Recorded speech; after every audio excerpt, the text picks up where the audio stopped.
Good morning, নমস্কার। আমি আজকে দুর্বাঘাস সম্বন্ধে কিছু বলবো, এর কী উপকারিতা আছে। ঠিক আছে, এর আমরা তো মানে খুব নেগলেক্ট চোখে দেখি, কিন্তু এ আমাদের পুজোতেও অনেক কাজ হয়। তা আমি আস্তে আস্তে কটা দুর্বাঘাস তুলে নিচ্ছি।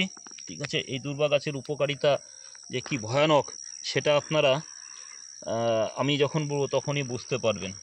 ঠিক আছে, এই যে দুর্বাঘাস আমাদের পুজোতে দুর্বাঘাস মাস্ট দিতেই হয়।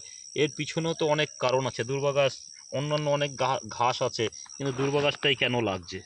ঠিক আছে, কিন্তু এই দুর্বাঘাসের আমি আজকে কেন খাবো, হ্যাঁ, কি কারণে খাবো সেই সম্বন্ধে কিছু বলবো।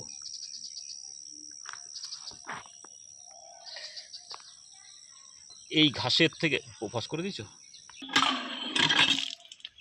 ঘাস তুলবেন যেখানটায় রাস্তার থেকে একটু ভেতরের দিকে, রাস্তার পাশে প্রচুর পাওয়া যায় সেখান থেকে তুলবেন না। আমি যেরকম একটু ভেতর থেকে তুললাম, এইভাবে তুলে 8-10টা ঘাস সপ্তাহে অন্তত 2 দিন, ঠিক আছে, তুলে ভালো করে জলে ধুয়ে নেবেন।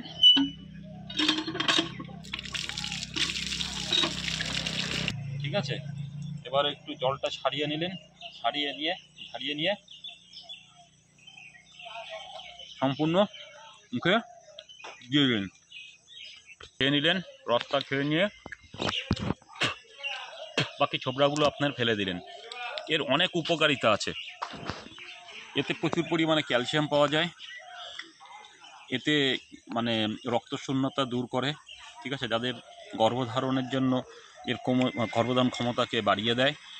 ঠিক আছে, এই পাতার থেকে আমাদের যেখানে সেখানে কেটে গেলে এর রস যদি আমরা দিয়ে দিই তাহলে তাড়াতাড়ি দ্রুত নিরাময় হয়ে যায়। ঠিক আছে, আমাদের যে সকালবেলা খালি পেটে যে দুর্বাঘাসের উপর দিয়ে হাঁটি, ঠিক আছে, ওতে কী হবে, ওর যে কুয়াশার জলটা আছে এবং মাটির সংস্পর্শে তৈরি হয়, এতে আমাদের শরীরের নিউরো প্রবলেমগুলো দূর করে। দুর্বাঘাসে কিন্তু আমাদের নিউরো যে সমস্ত প্রবলেম আছে, ফ্রাস্ট্রেশন ভুগি, সেগুলো দূর করে। তাই আমি আশা করব আপনারা মাঝে মধ্যে দুর্বাঘাস খাবেন, রক্তও পরিষ্কার করে।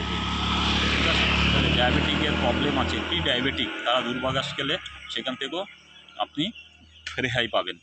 ঠিক আছে, আপনাদের মানে সুগারের পরিমাণটাকে কন্ট্রোল করবে। দুর্বাঘাসে অনেক মহাগুণ। ঠিক আছে, অতএব আমি আশা করব আপনারাও মাঝে মধ্যে দুর্বাঘাস খাবেন। নমস্কার।